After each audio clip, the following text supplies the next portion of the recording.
So I have a 3ds Max scene here. Again, middle mouse button and moving the mouse around will allow you to pan. Alt middle mouse button will let you rotate, but we should draw something before um, we do that so we can understand that it's actually moving. So again, Alt middle mouse button is rotate, middle mouse button is to pan. I'm going to create a plane here, and I'm actually going to turn on my snaps, which are these magnet icons, and I'm just going to create another plane right on top of that. And then I'm going to right click to stop the sort of plane making tool here. With my move widget selected, I'm just going to turn off my snaps now and just move this plane out of the way. And I'm going to switch to rotation, and I have my rotation snaps on. I'm just going to rotate this 90 degrees. Okay. I'm going to turn my snaps back on, switch back to move. I want all three of these to be highlighted so that I can move in all three axes. And I'm going to snap from this corner, so I'm waiting for this four-way arrow to appear, and snap it to this corner. And I'm going to turn this off and just drag this over. So this is basically my wall and my floor that I want my cloth to interact with. I do want to create another plane now, and this plane is going to represent the cloth itself. And so if this is wallpaper, it's going to be a strip. I'm actually going to make this a banner for use in my scene, and I might have some like college type writing on it, like Yale logos and things like that, stuff that you might see on a college campus, basically. And I'm going to go ahead and adjust the dimensions of this thing. And I think for sticking with Christina's example, I think her walls are 2.5 meters tall. And I think I said I made this 90 centimeters wide or something like that. Okay, I can add length and width segments as needed, but I ultimately want these to be roughly square, right? So I want these to be quads because it's going to use this geometry to generate the simulation. So I want this to be fairly dense, but there's no need to go overboard with it, right? So let's turn off the plane command. Whenever I hold down shift and move something, I can create a copy of it, an instance or a reference. In this case, I'm going to make a copy. And just for demonstration purposes and just maybe for my own edification, I'm just going to double up on the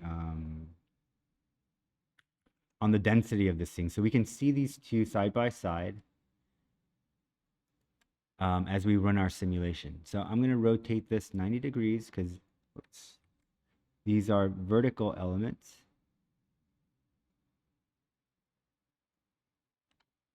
And what I can do with these is also just snap them to this corner as well.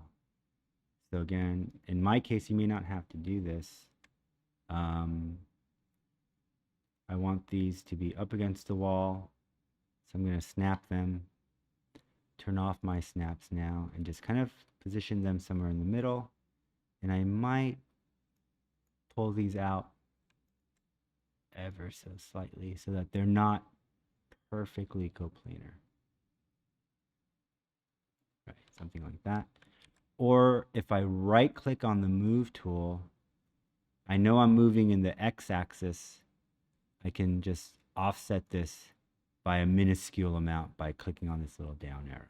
Okay, so now I'm not intersecting this volume anymore, right? So I still have these two are still planes.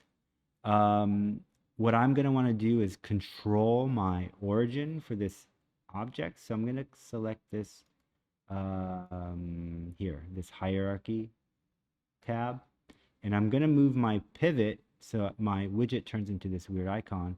I'm going to move my pivot. I'm going to snap this to the bottom of my plane. And I'm going to do that for both of my fabric examples, right? So now you can see my origin point for both of these items, for both of these cloth items, is on the bottom of the cloth. Okay. If you try to do this with the origin point in the middle, your cloth might appear to sort of fall through the plane. At least that's what happened to me last time when I was using boxes as collisions as opposed to planes.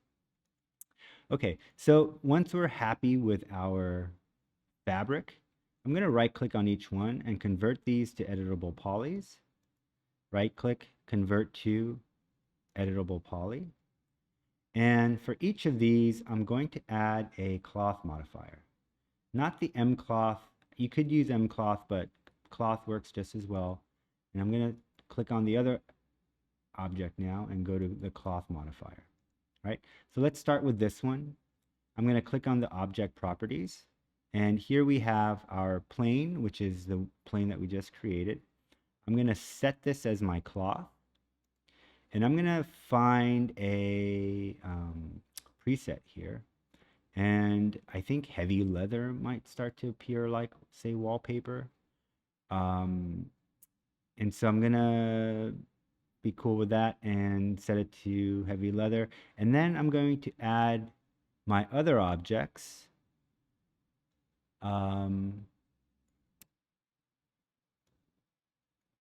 If this is plane 7, I'm just going to hit OK for a second. Hit OK here.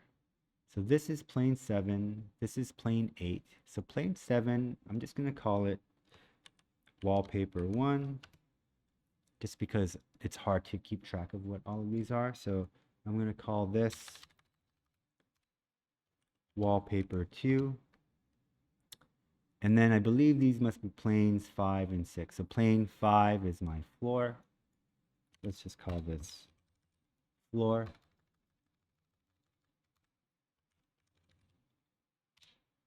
And this is going to be wall. Okay. So in wallpaper 1, if I go back to object properties, I'm going to add some objects, and I'm going to add my wall and my floor and hit add. And while my wall and floor are selected, I'm going to set these up as my collision objects.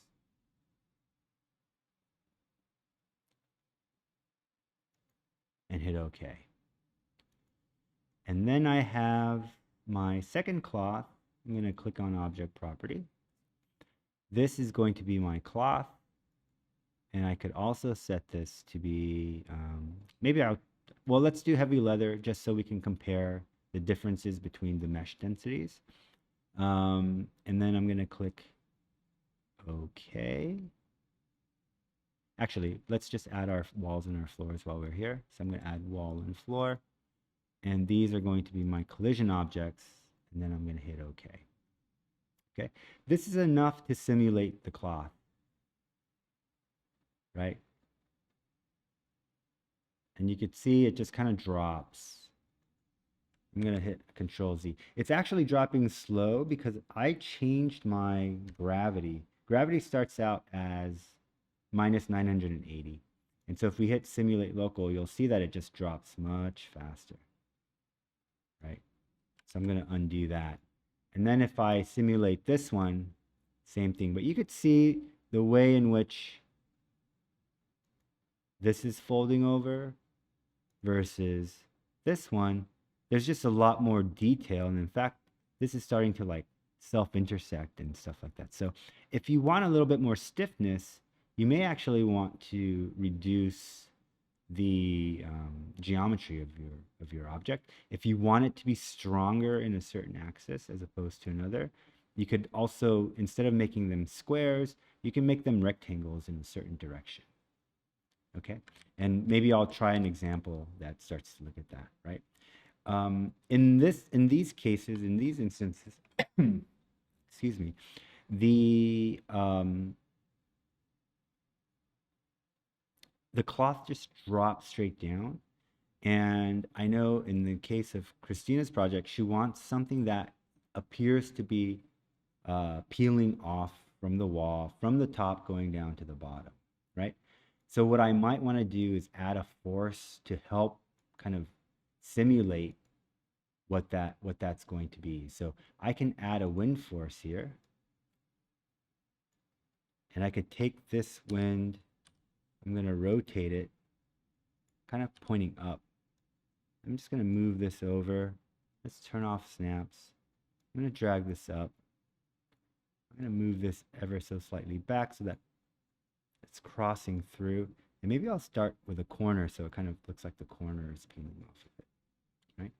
And then I want to go into my modifier here. I'm going to give this a little bit more strength. And I'll give it a little, well, let's see what it looks like with no decay. And so essentially I'm adding a wind force on this corner. And so in my cloth simulation, or in my cloth plane, I'm going to go back in my object properties. Actually, let's say cancel. I actually want to go to cloth forces, and I want to add my wind that I just created into my simulation. So now when I hit simulate local, you can see that the cloth is sort of laying down, but pushing forward the way I actually want it to, right? It's certainly not peeling that corner off first. So maybe what I need to do is rotate the wind a little bit. Although I'm not totally sure that that's going to do it, but let's give it a shot. So I'll rotate this ever so slightly, and I'll move this even more towards the corner here, and see if that helps with my simulation.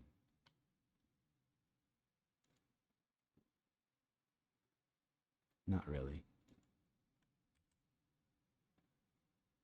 So let's add a little decay. Let's try 0.1. I still want it to collapse down. I don't want it to just lean forward and fall over. Let's see if that does it. It's getting a little bit better.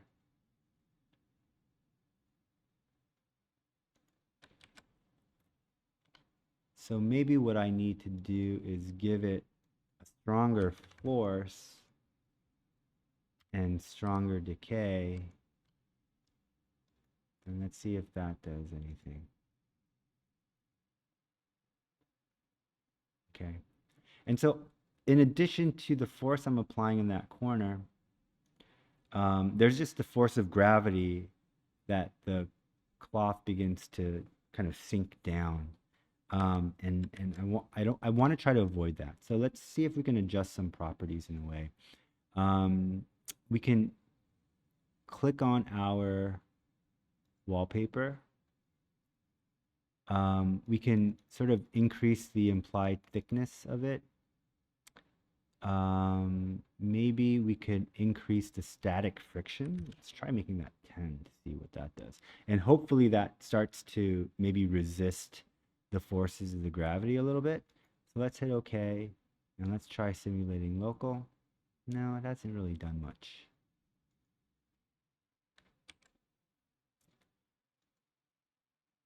So let's set this to be even stronger. Set that to 5. Let's go into object properties and let's see if we can adjust some of these things. Self friction, let's try bumping that up. Dynamic friction, let's try bumping that up.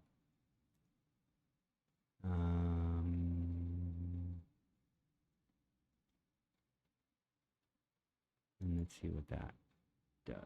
So simulate local. Actually, that feels like wallpaper is dropping.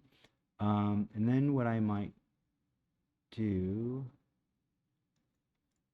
so let's undo that. I could also potentially add some constraints to this object. So for instance, I can click yes on that. I can highlight some of these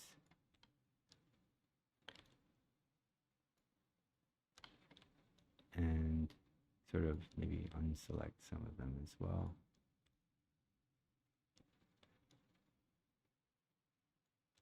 right? Something like this.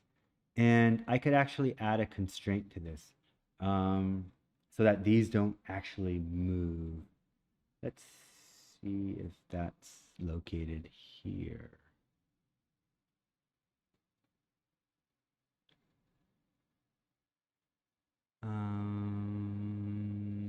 Where was constraints? Animation, constraints. Here we go. Let's do a position constraint.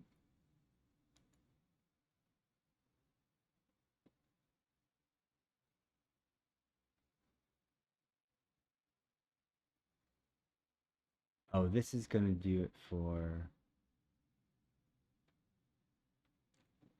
the whole object, I think. And I'm just constraining the object to, okay, so that's not exactly what I want to do. Let's go back to our modifier. Let's go back to our editable poly. Um,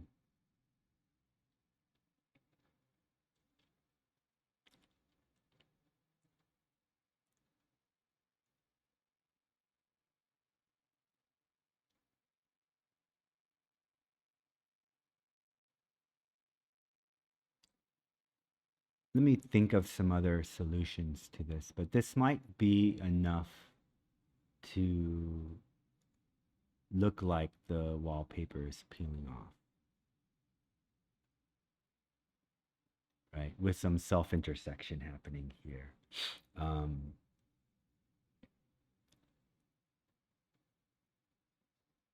let's turn this off. Let's hit Control Z. Self collision 0. What does that mean? Let's give that a shot. Simulate local. Maybe that'll prevent that from happening. I'm hoping. Yeah. Yeah, I like that. Okay. So here's our simulation. I'm using simulate local, but if I want to actually create my simulation, I want to click on this. And what this is going to do is it's going to start playing our timeline. Let's try simulating local again here. It's going to record the simulation on our timeline so that we can begin to play it back, right? I actually like this. This is working pretty well. So let's hit Control Z. I'm going to add some length to my timeline. And the way I'll do that is click on this little icon here with a clock, which is my time configuration. And I'm just going to make it extra long. Let's call it 2000 frames and hit OK. And we'll just play and take whatever the length of simulation we need to get it going. Okay, so now I'm going to hit simulate and you'll see my timeline starts moving, and it's just basically recording the movement of this thing. And once it settles, I can stop the simulation.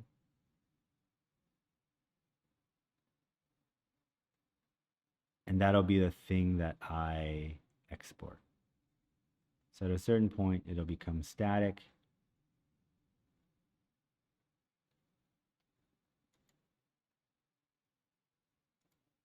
And then I'll hit escape to stop it. And you can see I can play it backwards and forwards.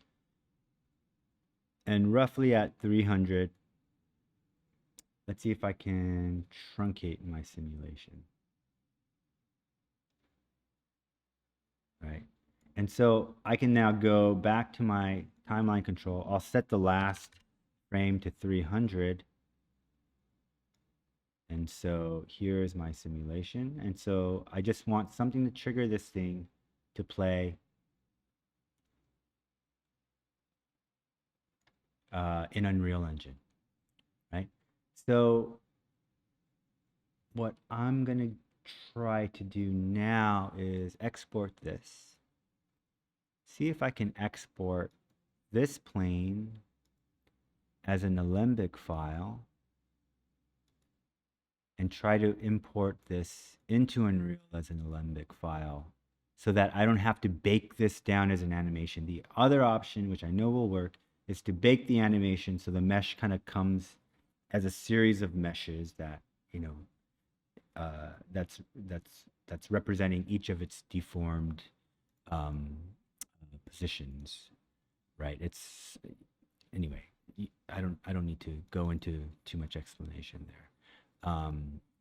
And so let's find. Let's create a new folder. Call this cloth wallpaper.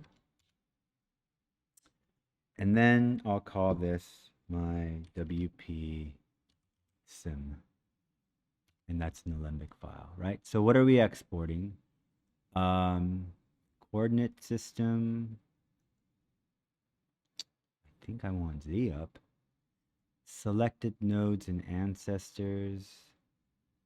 Active segment 0 300. Export data. UVs normal version. Let's take a look if there's anything here that particle shape as mesh.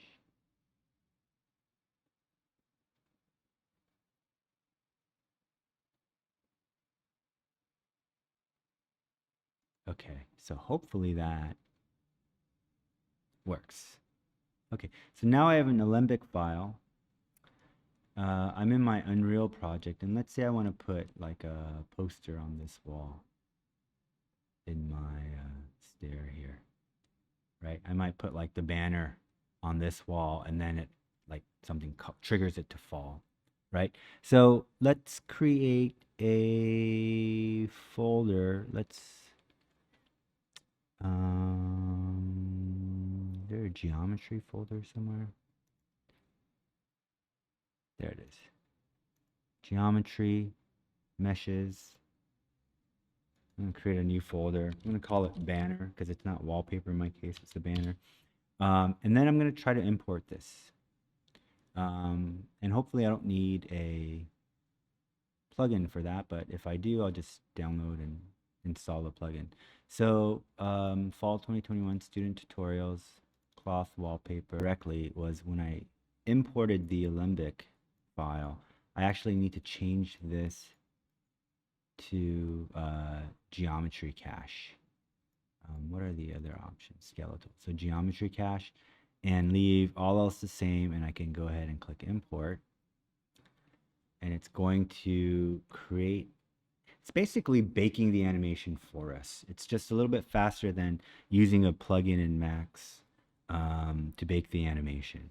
And so hopefully now when I drag this in, or let me undo this, I did have this object, and what I might try to do, no, it's not even gonna let me do that. I'm gonna delete the old reference to this and drag my new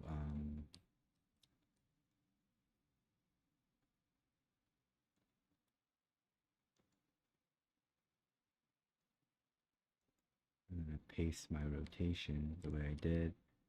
Rotate 180, rotate 90, and I'm gonna move this back, just sort of align it, and then scale it up. Hopefully now when I hit play, I'm gonna rotate my player stack because the player was facing the wrong way, so we can get a nice view. So now when I hit play, there goes my wallpaper, right?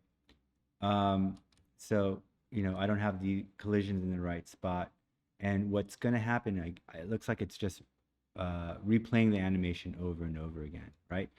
So given that I had other types of how am I'm like saying this very bored. I had flat rigid bodies interacting with this cloth. So I think what I might do is instead of put it there, unless I made the rigid body diagonal to work better with the diagonal stairs, I'm just going to visualize this simulation over here. It's because it's going to be a little bit more convincing. So let's do that. I'm going to hit play. All right. And so I can give this either thickness or I can give this a double-sided material so that I'm not losing my back faces. So that's like a wallpaper, in my case, a banner falling to the floor when I hit play. What I have is my Alembic geometry cache that I imported. I'm going to uncheck this running box. So now when I hit play, it's not actually running or playing that simulation, right? I added a box trigger into my level.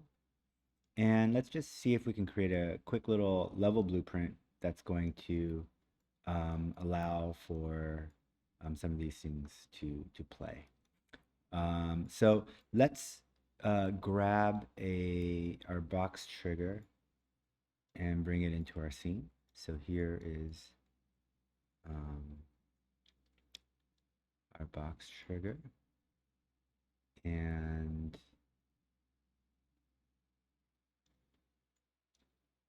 let's grab a reference to our, or I guess it would be from our Alembic simulation, right? So let's see if we can just create a keyboard event. And I'm just gonna use the letter, let's use the letter U because I don't think it does anything.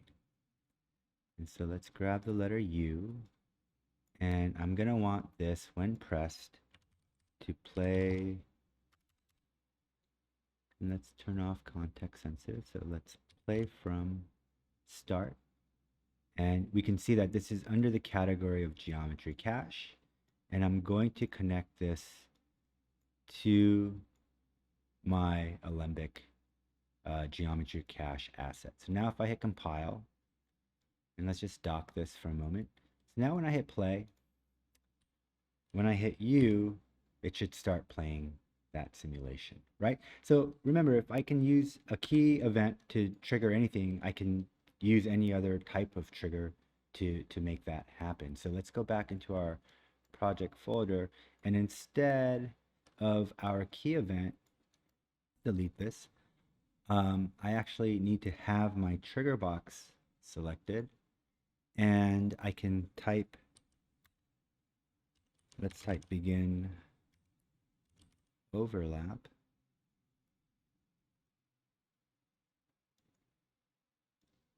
But it's not doing it. Why isn't it doing it?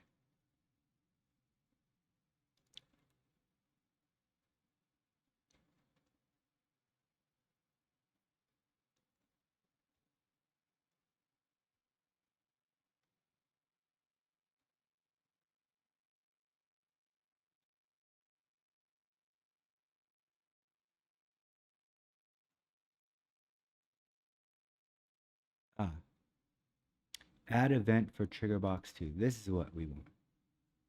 So we want to add a collision event on actor begin overlap. So, okay, this is the trigger we want because now it's referring to the second trigger box. And then we can connect that to begin play. So now if we hit compile and then hit play, when I touch that trigger box, it's going to trigger this thing to start, right? And so this could, of course, be done in the level blueprint or the or a, you can create a actually, can you create a blueprint for this? Because how do you bring in an Alembic geometry cache? So let's see, geometry cache. There we go. So now I would select my geometry cache as a component, and then I can drag my Alembic file into here, and then sort of create whatever triggers I want in my blueprint. So I can use either the level blueprint or create a separate blueprint for this. So if you're using multiple pieces of wallpaper, you might want to create an individual blueprint for each one. Otherwise, you're going to have a ton of play from the start, a ton of these references to these geometry caches that you've imported from 3ds Max. Okay, so a couple of options there. I'll look into the materials for each one next, because we're going to want those banners, or in your case, the wallpaper, to look in a very specific way. And so we'll go over that next. But the mechanics of it, you would do just like this. You would just bring in a geometry cache and create some functionality to play from start with the asset in your scene unchecked for running and looping. So this just means it won't play until something like a blueprint causes it to play. All right. Hope that's helpful. Thank you.